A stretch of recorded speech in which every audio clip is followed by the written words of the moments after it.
Hello, everyone. Welcome to our press conference on Rights of Nature is a Systemic Solution to the Climate Crisis, co-hosted by the Women's Earth and Climate Action Network and the Global Alliance for the Rights of Nature. My name is Osprey Oriole Lake, and I am the founder and executive director of WECAN, Women's Earth and Climate Action Network, and I'm also honored to serve on the executive committee of GARN. And I'm so glad to thank my colleagues for being here with me today, my family, I should say, participating in this press conference to share their important perspectives and voices. I'm going to introduce them and make some opening comments. We're first going to hear from Casey Camp-Horinek from the Ponca Nation. She's the environmental ambassador for Ponca, and she's also a WECAN board member, which we're very honored to have her on our board, and chair of the Indigenous Council for Rights of Nature from Turtle Island, USA. And then we'll be hearing from our other dear colleague, Nemo Bassi, who is the director of Health of Mother Earth Foundation from Nigeria. And we've all worked together for many years on rights of nature. And I want to just say that one of the reasons we're excited about this work is, especially if you have been to many COPs like we have been, and the last 10 days, it's really frustrating and also scary to see the discussion that's going on, because Mother Earth, the web of life, our very lives are not at the center of the negotiations. And so we want to offer in this press conference a very different worldview and a different way of governance. Just this last week, the 6th International Rights of Nature Tribunal was held here in Belém, and we all participated in it. The tribunal delivered powerful judgments addressing the end of the fossil fuel era and holding corporations and governments accountable for their role in the climate and ecological crisis. All of us were very honored to be judges of this historic tribunal, and the International Rights of Nature Tribunal is a global civil society-led platform which reviews real cases of environmental destruction through the lens of rights of nature, advancing a legal and ethical framework that recognizes ecosystems and natural entities as rights-bearing. And that's one of the big things that we need to see here in the hallways. Where are our rights? Indigenous rights, rights of nature, human rights. Because those are things that you cannot buy, and they're not tradable. And that's why they're not discussing it here with all of these people trying to make money off the climate crisis. The tribunal also creates space for Indigenous voices, frontline communities, and defenders of the land and water and culture to speak directly to the world. These spaces are critical because we need to create sites of information and knowledge exchange outside of destructive colonial paradigms, especially now as we're experiencing a rise in authoritarianism, extractivism, fossil fuel dependency, and false green transitions. I also want to mention that this tribunal session comes at a powerful moment. On July 3rd of this year, the Inter-American Court of Human Rights issued an advisory opinion explicitly recognizing nature as a subject of rights. This is the first time the court affirmed that nature herself, our rivers, forests, animals, and ecosystems can hold legal rights. And at WECAN and at GARN, we celebrate this as a landmark moment in environmental jurisprudence. It confirms that nature's rights are not foreign to existing legal frameworks, but deeply aligned with the principle of the sacred interdependence between human rights and the environment. We must ensure that this precedent is a turning point. It strengthens strategic litigation, offers protection for threatened ecosystems, and opens the door for more countries to embed nature's rights into law.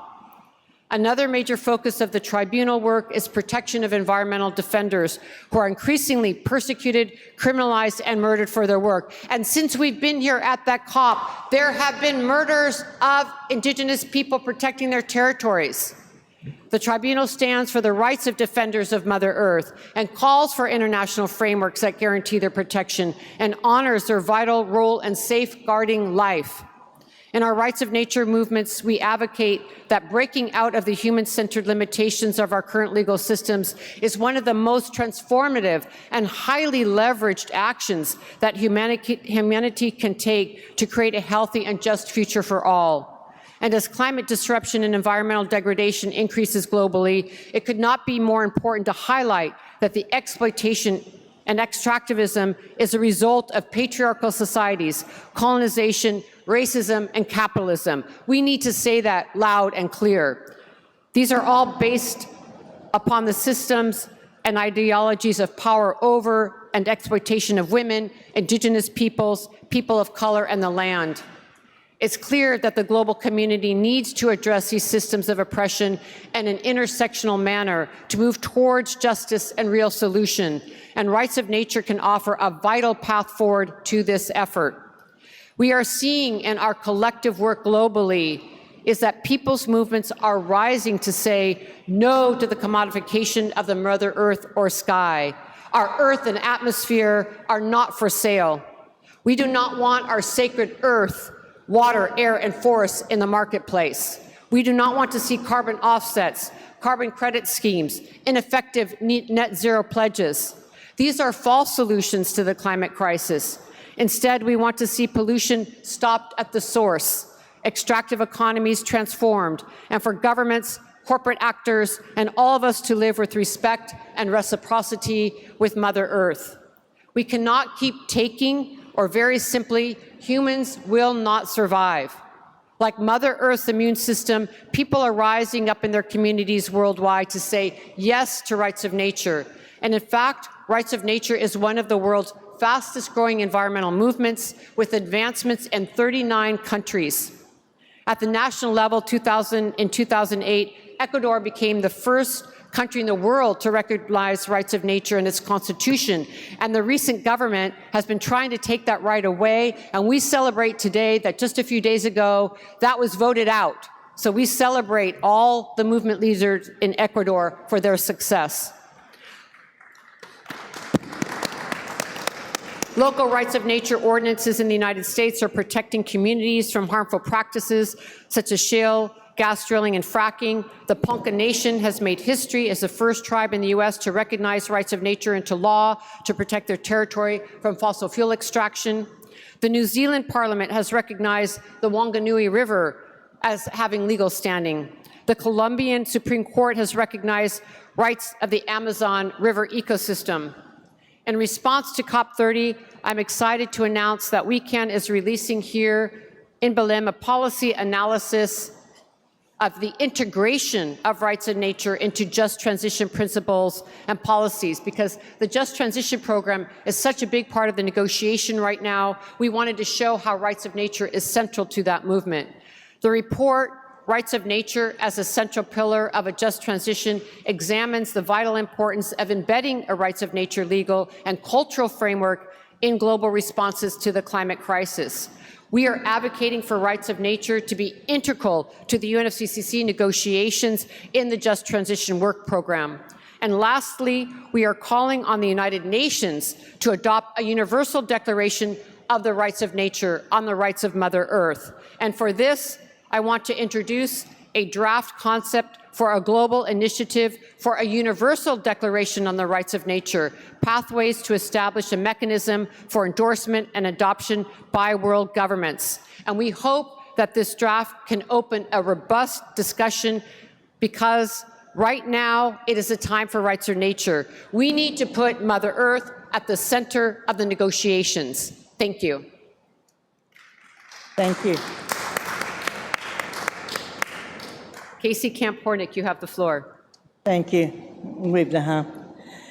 Listening to all of this just encourages me in so many different ways. First, I want to say thank you to this territory that we're all visiting and the welcoming that we've received from the land, from the waters, and from the peoples, the Indigenous peoples here.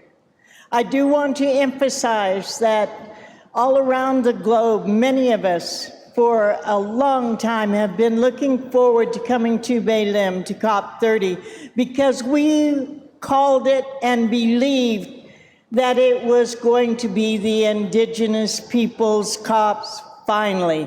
We believe that after all of these years, when we come into a territory so rich in culture, so rich in the life-saving form of the forest and all of the relatives that live within, that there would be a chance for the Indigenous peoples to lift their voices in the halls of COP30, not just outside. We stand in solidarity with those who have come through the doors forcefully, with those who have stood outside, with those who are standing right now in civil society because their voices are not being heard in any other way. These are the same people who have a simple way of saying what we're talking about. They just say, "We are nature." And that is the reason that we're all here as Indigenous people, is to have everyone understand and recognize that there is no separation between us and all of nature. In fact, these very bodies that are sitting here and the voices coming to you are informed by the spirit of nature and by the body of nature and by the waters of nature and the breath of nature. We're not here as individuals.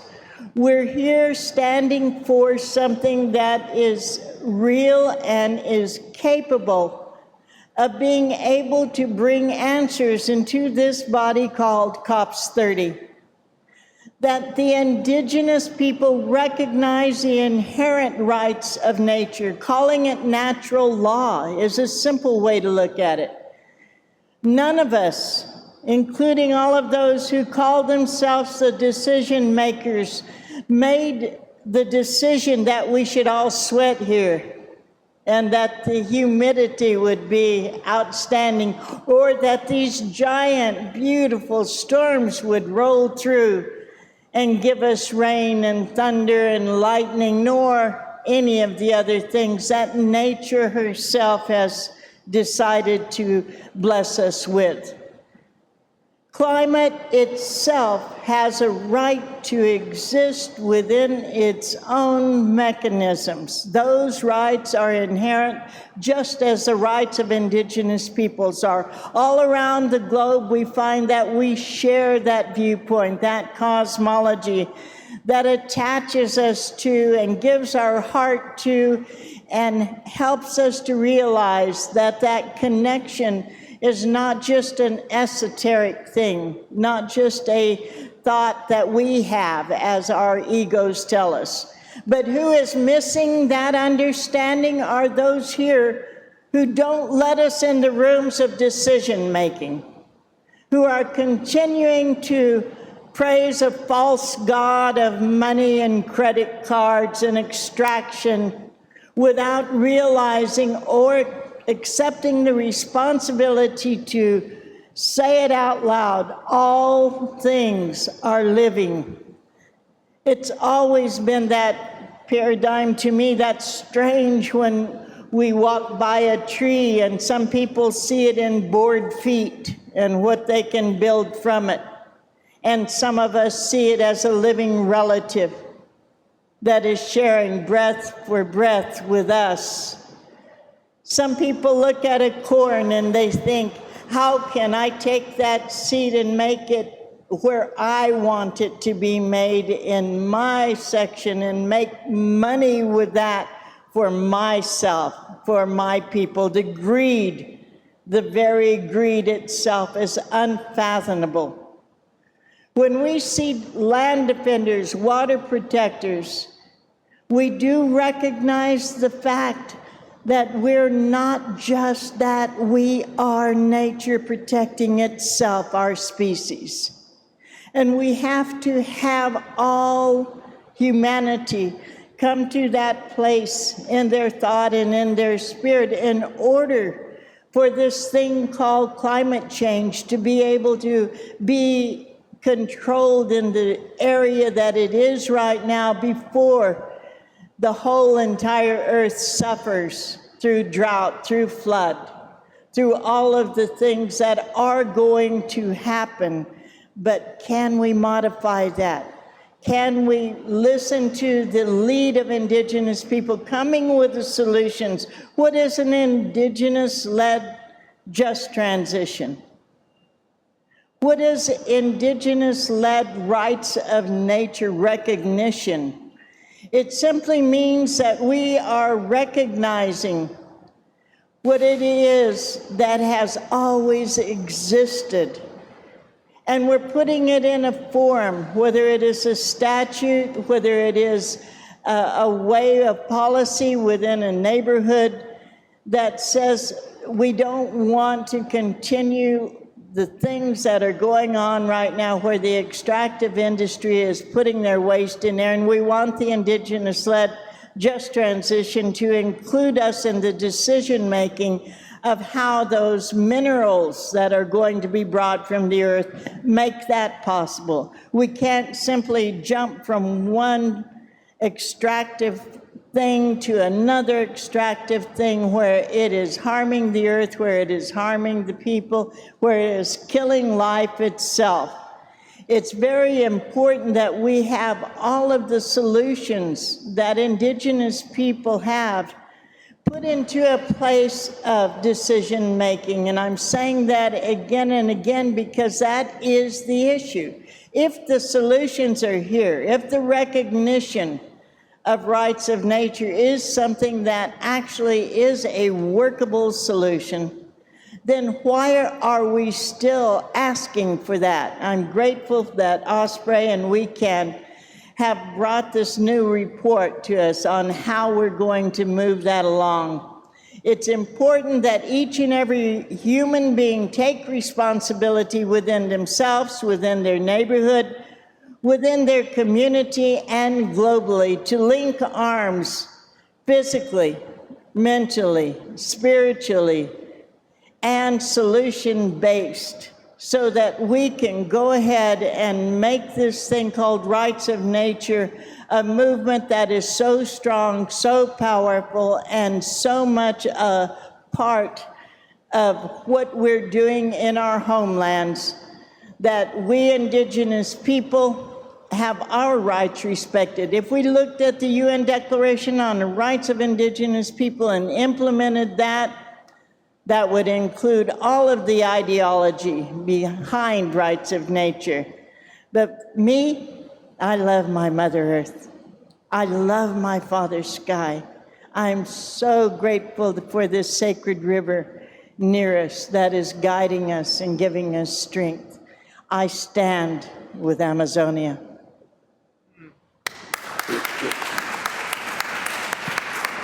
Thank you so much, Casey, and I hand the floor to Nemo Bassi. Thank you. Thank you, Osprey, and thank you, Casey.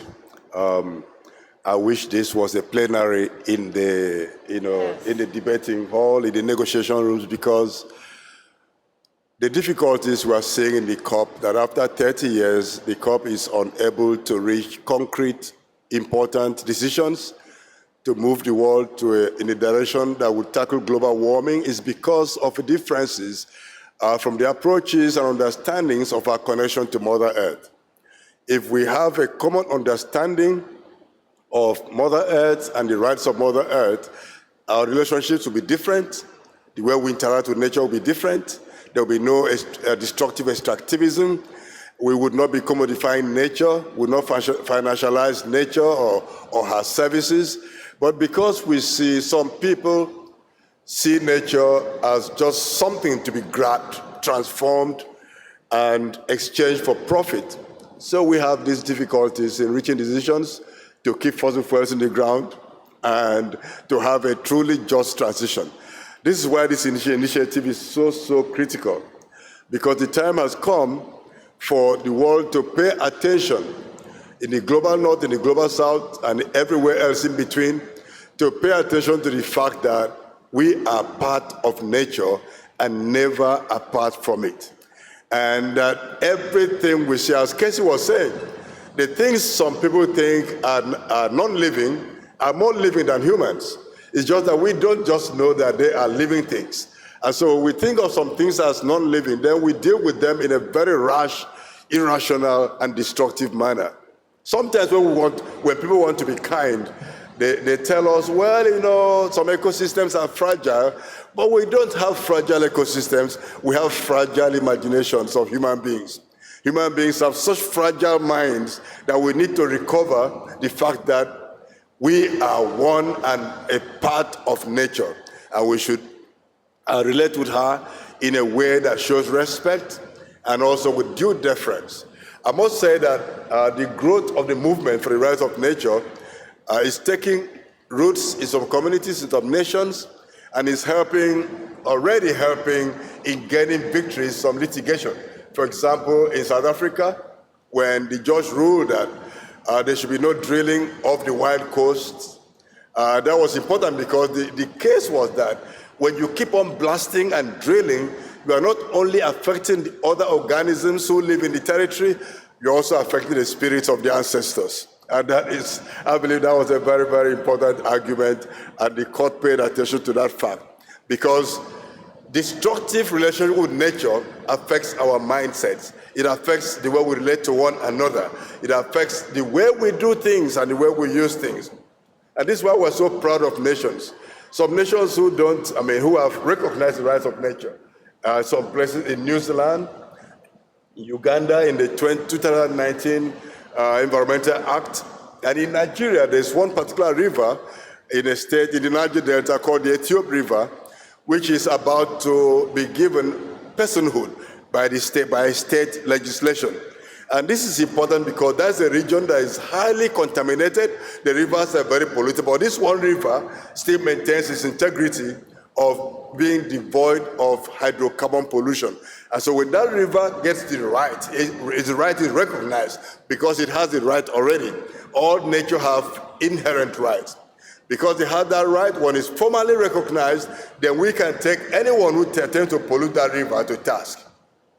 Because then it will be clear to everyone that if you do this, pollute the river, flare gas in this region, then you are committing a crime against Mother Earth.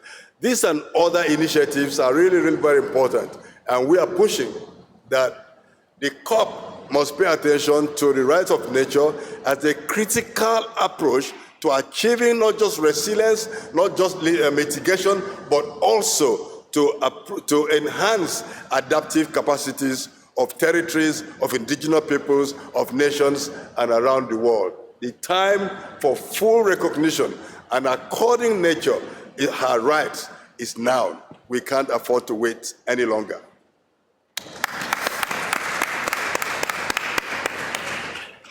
Thank you very much. And I'm just going to have each speaker make some closing comments. We're going to go real quick. We only have a few minutes left.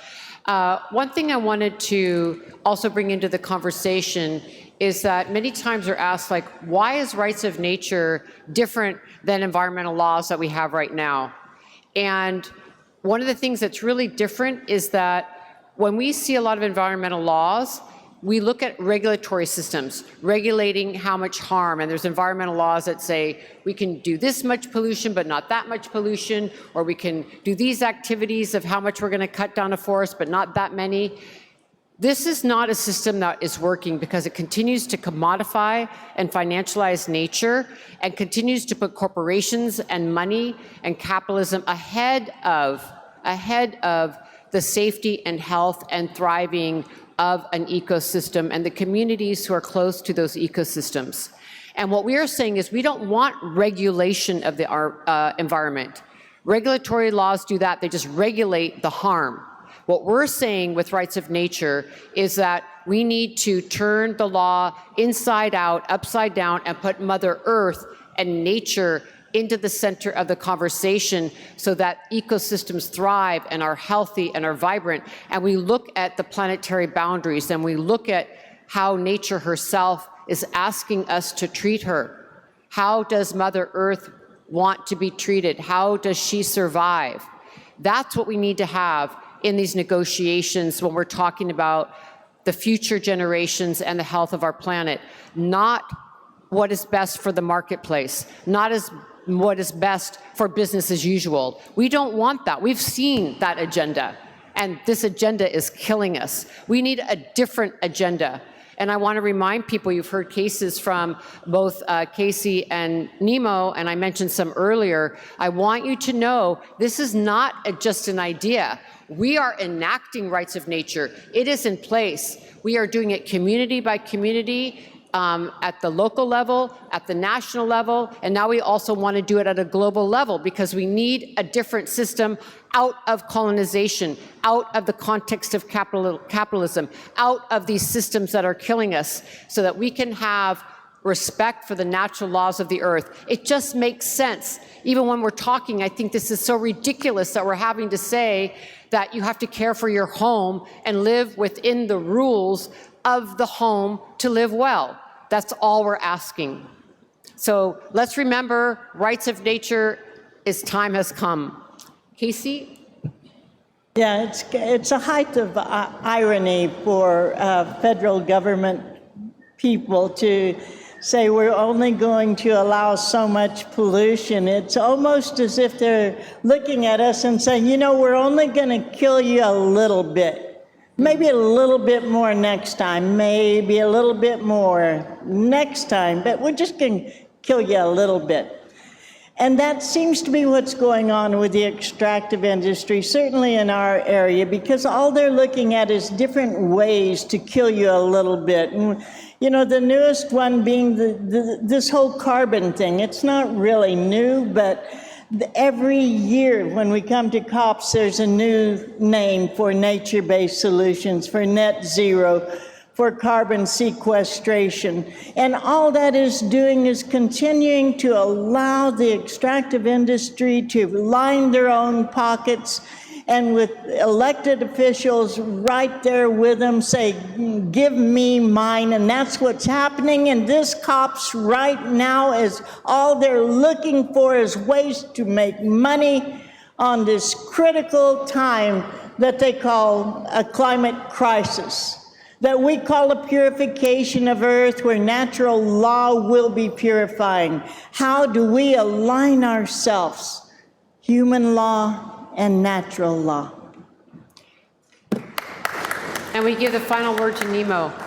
Just one word. Thank you so much. I really, you know, the idea of being poisoned a bit, one moment at a time, to tiny bits, is completely reprehensible. And this is why we reject. Nature does not allow thresholds of pollution. So this is how much pollution can be acceptable, 300 times above World Health Organization standards. All the thresholds allow polluters to abuse Mother Earth. And in fact, the right of Mother Earth places a lot of obligations on humans. For example, if you respect Mother Earth, we have to put an end to militarism. You have to stop war and genocide. You have to stop destruction of our environment. You can't continue destructive warfare. Warfare is destructive anyhow. You can't continue warfare with genocide and respect Mother Earth at the same time. These don't work together. It's time to end all wars and invest in building resilience and adaptation. Thank you. Thank you. Let's stay together. Rights of nature now. Okay, let's just do one good photo.